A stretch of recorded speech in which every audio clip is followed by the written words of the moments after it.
네, 일상 회복 2단계 전환이 어려울 수도 있다. 정은경 청장의 이야기 듣고 오셨는데요. 자, 코로나19 확산세가 이어지면서 위중증 환자도 사흘 연속 좀 최다치를 기록하고 있습니다. 신상엽 감염내과 전문의와 함께 자세한 내용 짚어보겠습니다. 어서 오십시오. 네, 안녕하세요. 예, 어서 오십시오.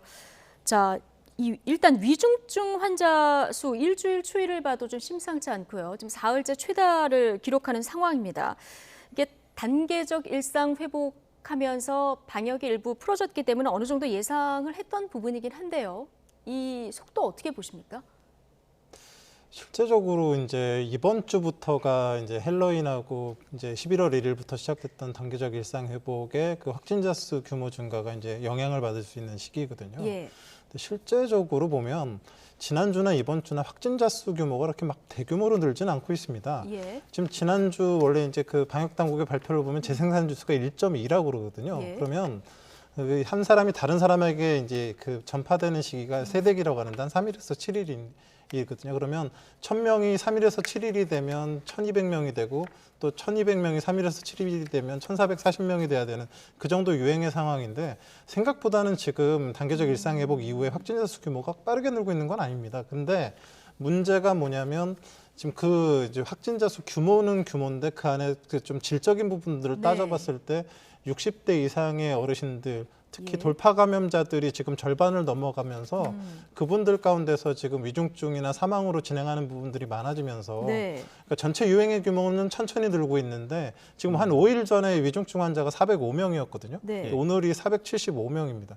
그 지금 이 위중증 환자 숫자가 이제 빠르게 늘면서 실제적으로 이제 위중증 환자를 볼 수 있는 그런 중환자 병상은 사실 굉장히 만들기가 어렵고 일부 대학병원급에서만 이제 가능한 부분들이 많은데 지금 그런 위중증 환자 병상들이 빠르게 차오르고 있으면서 혹시라도 이게 지속됐을 때에 위중증 환자들이 제때에 치료받지 못하고 이제 문제가 되는 상황들이 벌어지게 된다 그러면 지금의 단계적 일상 회복을 유지하기 어려운 그런 상황이 올 수도 있기 때문에 이제 지금 굉장히 중요한 그런 결정과 판단의 상황이 됐다고 생각합니다. 예. 예, 뭐 위중증 환자를 말씀하시면 이제 병상 확보라는 문제가 있기 때문인데 당장 다음 달 초만 해도 800명대에 이를 것이라는 분석이 나옵니다. 이때 정도가 됐을 때는 의료 체계가 감당할 수 있을까요?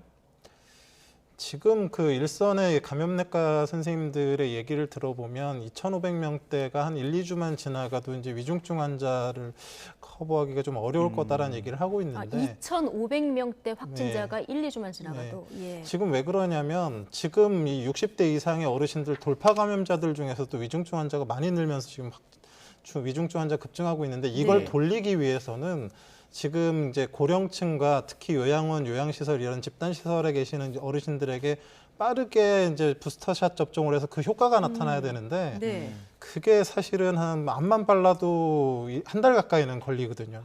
그럼 그 한 달 동안에 지금의 추세를 급격하게 돌리기가 어렵습니다. 그러면 예. 위중증 환자들이 계속 그동안은 늘어날 수밖에 없는데 이 상황에서 위중증 환자만 늘어나는 게 아니라 유행의 규모까지 늘어나게 되면 더 늘어나게 될 거 아닙니까? 그래서 그렇죠. 지금 2,500명대에도 지금 좀 사실 굉장히 좀 그 일선의 이제 그런 중환자나 이런 의료 인력들은 좀 버거워하고 있는 부분들이 있어서 예. 이런 부분들을 고려해서 지금의 이제 방역 조치들을 좀 조정해야 될 것 같습니다. 예. 그 앞서 그 위중증 환자 비율이 느는 데는 지금 그 어르신들이 많이 계시는 요양병원이나 시설에서 돌파 감염 사례가 많이 나오는 것과 무관하지 않다는 얘기를 해주셨는데 여기서 보면은 사실 9월 둘째 주만 해도 12%였는데 10월 4주차를 보니까 52.9%까지 확 올라갔거든요. 이것도 좀 예상보다 빨라 보이는데 당국이 그 추가 접종 간격을 조금 단축하겠다, 6개월에서 5개월로 단축하겠다, 자, 이런 방안을 발표를 했는데 좀 실효성이 있을까요, 이거는? 지금 최대한도로 이제 단축을 해서 접종을 해야 되는 게 맞는 것 같습니다. 예. 왜냐하면 이제 6개월, 8개월 이런 그 돌파 감염 그 이제 그 부스터샷의 이제 그 기간이 나온 이유가 보통의 이제 임상적인 연구를 할 때 뭐 6개월 정도를 놓고 많이 하거든요. 그렇기 네. 때문에 6개월에 대한 근거들이 마련돼서 이제 그렇게 진행을 한 건데 실제적으로 리얼월드 실제 상황에서 보니까 예. 6개월, 8개월 이때의 항체가 감소하는 수준보다 더 빨리 영향을 받더라는 거죠. 그래서 우리가 얼만큼의 항체가 유지가 되면 방어가 되는지를 아직 잘 모릅니다. 그런데 실제 임상에서 봤더니 예방접종 완료자라 할지라도 지금 4, 5개월만 지나면 특히나 어르신들 같이 그 면역이 충분히 잘 형성되지 않는 분들 같은 경우는 위험에 노출되다라는 걸 이제 우리가 이제 알게 된 거거든요. 예. 사실 그 이전에는 정확하게 모르고 있다가. 그러니까 지금 상황이라도 뭐 5개월이 아니라 나중에 상황 봐서는 정말 위중증하거나 좀 그런 시설에 있는 분들은 4개월이라도 아, 더 빨리 땡겨서 당기더라고. 이제 부스터샷을 해야 될 수도 있는 그런 상황이라고 개인적으로 생각을 예. 하고요. 그런 부스터샷이 빨리 진행되지 않는다 그러면 앞으로도 그런 요양시설을 중심으로 한 그런 어르신들 중심의 이렇게 집단 감염에 의한 위중증과 사망자를 줄이기가 조금 어려울 수도 있겠다는 생각이 듭니다. 예. 예, 지금 뭐 당국에서도 돌파 감염을 막는 것도 중요하고 위중증 환자를 뭐 예의주시하고 있긴 한데 또 정원경 청장은 단계적 일상 회복 2단계로 전환하는 문제도 다시 한번 생각해 봐야 되는 상황이 생길 수도 있다라는 이야기까지 했단 말이죠. 1단계 이 단계적 일상 회복에서 너무 방역을 완화한 것 아니냐 이런 지적들도 나오는데 어떻게 보십니까? 뭐 일단 뭐 시행을 했기 때문에 뭐 이제 뭐 그걸 뭐 나중에 판단하기는 어렵지만 실제적으로 지금의 이제 1단계 수준이 이제 해외의 많은 단계적 일상 회복의 그런 것들을 봤을 때에 상당히 광범위하고 폭넓은 건 맞습니다. 예. 대부분 영업 시간 제한이 거의 다 사라진 상태고 백신 패스 역시 굉장히 한정적으로만 도입이 된 상황이기 때문에 그럼에도 불구하고 국민들이 굉장히 뭐 나름의 이제 노력을 해주셨는지는 모르지만 거의 2주째가 돼가는데 확진자가 그렇게 많이 늘고 있지는 않아요. 예. 예. 근데 그래서 사실 어찌 보면 뭐 다행인 부분이 있는데 문제는 이제 방역 당국도 그렇고 전문가들도 이렇게 충분히 예측하지 못했던 게 이런 어르신들이 일찍 접종하신 어르신들이 이렇게 빨리 면역이 떨어져서 문제가 생길지까지는 사실 예측을 좀 못한 부분들이 있는 것 같고요. 예. 일단 지금 단계적 일상 회복이라는 거의 전제 조건 자체가 위중증 환자의 피해를 줄여가는 것이 전제가 되는 상황에서 이루어져야 되지 않습니까? 예. 이막 사망자가 많이 나오게 되면 이걸 유지하기가 어렵기 때문에 사실은 지금 이런 위중증 환자들에 대한 그런 부스터샷과 어떤 그런 관리들이 이제 지금 체계적으로 이제 다시 진행돼야 되는 그런 상황이라고 볼 수 예. 있습니다. 물론 이제 당국에서도 일상 회복으로 가면서 우리가 안전해서 돌아가는 것 아니다. 자, 이런 얘기도 했었는데, 자, 어쨌든 지금 상황을 봐서 비상 계획이 발동될 수도 있다 이런 얘기도 하지 않았습니까? 지금 중환자 병상을 좀 볼 텐데요. 병상 가동률을 보면은 어제 기준으로 봤을 때 서울의 코로나19 중환자 병상이 75% 정도 사용되는 것으로 이제 나와 있더라고요. 경기, 인천 상황도 크게 뭐 다르지는 않은 상황인데, 자, 이 특정 지역에 한해서 비상 계획을 발동하는 이 부분에 대해서 그 당국은 여전히 이제 신중한 입장인데 교수님 이 부분은 어떻게 보십니까? 지금 수도권 같은 경우는 실제적으로 이제 조금만 더 이제 이런 식의 규모로 이제 중환자가 늘어나게 된다 그러면 다음 주만 돼도 사실 병상 확보조차도 이렇게 쉽지 않은 상황이 혹시라도 올 수 있지 않을까 우려가 되는데요. 그러니까 어찌 보면 선제적으로 이런 비상 계획을 발동해야 될지도 모르겠다. 그것까지 사실 고려를 하는 시기라고 생각을 하는데요. 네. 근데 이걸 이제 수도권, 비수도권으로 이렇게 나눠 갖고 적용을 하는 부분들은 조금 신중해야 되는 게 옛날 우리가 경험해봐서 알지만 이렇게 수도권 강화했을 때 풍선 효과로 비수도권이 그 문제들이 생기고 그게 이제 결국은 전국 단위의 유행을 또 촉발하는 그런 상황들이 많이 벌어졌었기 때문에 그렇다고 해서 또 이 비상 멈춤 이런 것들을 했을 때에 당장 위중증 환자를 줄일 수 있느냐? 그것도 아닌 부분이 있거든요. 아까 말씀드렸지만 지금 고령층의 이런 어르신들이 그런 다시 부스터샷을 맞고 이제 그 어느 정도 면역을 회복하셔야지 그 위험성이 줄어드는데 네. 그런 게 단순히 지금 그 사회적 거리두기를 강화한다고 해서 예. 그분들이 위험이 당장 없어지는 게 아닌 그런 상황이기 때문에 그런 경제적인 부분들과 또 위중증 환자를 보호하는 부분들과 또 의료 시스템의 이런 부분들을 다 같이 조화를 해서 그 언제 발동을 해야 될지 어떤 시기에 적용해야 될지를 지금 좀 고민을 해야 되는 시기이긴 합니다. 시기에 대한 고민도 있겠지만 지금 당장 오늘 방대본 브리핑 보면 방역 당국이 지금 종합병원 7곳, 수도권 내 7곳에 추가 병상 52곳을 확보를 했습니다. 행정명령을 내렸거든요. 이 부분은 실효성이 있다고 보십니까? 아니면 이 부분과 함께 다른 어떤 대책들을 좀 유기적으로 내놔야 된다고 보십니까? 뭐 어떻게든 이제 당연히 뭐 방역 당국에서는 병상 확보를 해야 되겠죠. 이제 환자가 뭐 치료할 병상이 없으면 안 되는 거고 뭐 당연한 얘기이긴 한데 예. 결국은 근데 병상 확보를 명령을 해도 그걸 준비하는데 거의 한 달 가까이 시간이 걸립니다. 이게 네. 바로 만들어질 수 있는 것도 아니고요.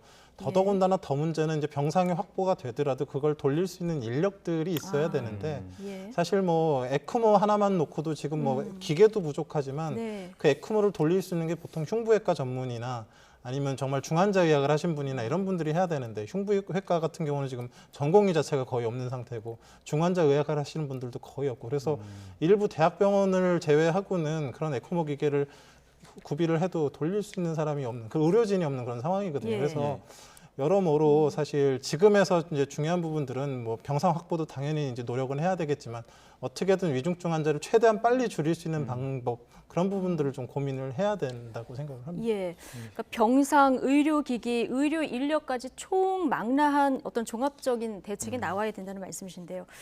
자, 그리고 당장 다음 주에 수능이 예정돼 있습니다. 이제 뭐 확진 수험생 같은 경우 어떻게 할지 이런 당국의 대책들은 꼼꼼히 마련이 돼 있습니다만은 일단 안정된 장소에서 이제 심리적으로 부담되지 않게 시험을 봐야 되는 게 가장 중요하지 않겠습니까?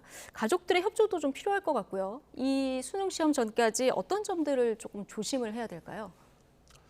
뭐 일단 뭐 수능이 이제 뭐 일주일도 남지를 이제 않은 상황인데 예. 일단 이제 뭐 수능 뭐 고3들은 대부분 이제 예방 백신 접종들을 대부분 했기 때문에 상당히 뭐 높더라고요. 네, 상당히 어느 정도의 안전성은 있겠지만 일단 사람 많은 곳이나 이런 부분 곳들은 이제 시험 전에는 다니시지 않았으면 좋겠고요. 네. 일단 뭐 시험 과정에서의 그런 안전성 이런 부분들은 사실 우리 경험이 많기 때문에 크게 문제는 없을 거라 생각을 합니다.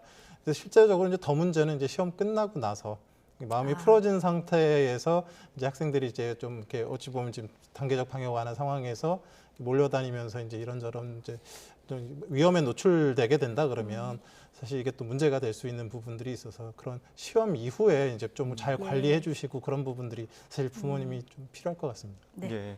그러니까 모더나사 발표 내용도 좀 살펴봐야 될 것 같습니다. mRNA 백신, 그러니까 모더나, 화이자 두 가지 종류가 있는데 지금 모더나사에서 발표한 내용을 보면 30세 미만 남성의 경우에는 심근염 부작용이 화이자보다 5배가 높다.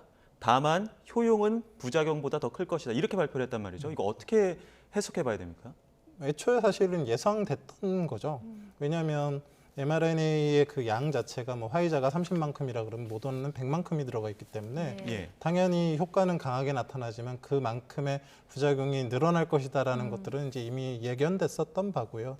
이제 그 수준이 어느 정도냐가 이제 지금 확인이 된 건데 뭐 심근염이나 신남염은 근데 사실 그 조기 진단만 됐을 때 조기 진단만 되면 사실 크게 문제가 되거나 뭐 사망에 이르지는 않기 때문에 예. 잘 관리하면서 이제 접종을 하면 되긴 하지만 그럼에도 불구하고 이제 그런 나라별로는 이런 좀 젊은 층 남자들 같은 경우는 모더나보다는 화이자를 접종하는 그런 경우도 이제 있거든요. 그래서 그 지금에 있는 것들을 잘 해석해서 각 나라 현실에 맞게 예방접종 정책에 그냥 반영을 하면 될 것 같다고 생각합니다. 예. 자, 그리고 오늘 코로나19 백신 안전성 위원회가 출범을 했는데요. 자, 이상 반응을 집중적으로 조사하고 또 안정성도 검토할 예정 아니겠습니까? 가장 고려해야 될 요소가 뭐라고 보십니까?